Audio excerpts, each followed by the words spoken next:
ত্রিমুখী সংঘর্ষে যুদ্ধভূমি হয়ে ওঠে মিরপুর। 18 তারিখ হরতাল সফল করার লক্ষ্যে ইতিমধ্যে মাঠে নেমেছে সারা দেশে আওয়ামী লীগের নেতাকর্মী।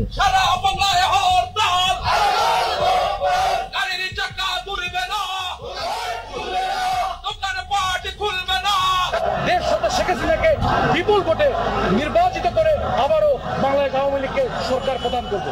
সরকারের উপরে চাপ অব্যাহত রেখেছি, তোমরা রাস্তায় গণ আন্দোলন করে তুলো। সমন্বয়কদের পিঠের চামড়া তুলে নেব আমরা, ইউনূসের দুই গালে জুতা মারো তালে তালে, এমনই স্লোগানে গাজীপুরের ছাত্রলীগ আওয়ামী লীগের বিশাল বিক্ষোভ মিছিল দেখা যাচ্ছে। সম্প্রতি শেখ হাসিনা হরতালে ডাক দেওয়ায় তার সকল নেতা কর্মীরা সারা দেশের রাজপথে নেমে পড়েছেন। প্রতিটি জেলায় প্রতিটা সড়ক ব্লক করে দেশের কার্যক্রম স্থগিত করে দেয় তারা। আনুমানিক প্রায় 5 থেকে 7 লক্ষ নেতা কর্মী সারা দেশ জুড়ে হরতাল কর্মসূচি পালন করছেন। আইন শৃঙ্খলা বাহিনী ও বিএনপির মাঠ পর্যায়ের নেতা কর্মীরাও আওয়ামী লীগকে দমিয়ে রাখতে পারছে না। এই হরতালের উদ্দেশ্য সম্পর্কে রাজনৈতিকবিদরা বলছেন এটি শেখ হাসিনার ক্ষমতায় ফেরার একটি শক্তিশালী পদক্ষেপ। আওয়ামী লীগকে পুনরায় সক্রিয় করতে আওয়ামী লীগের মরণ কামড় এটি।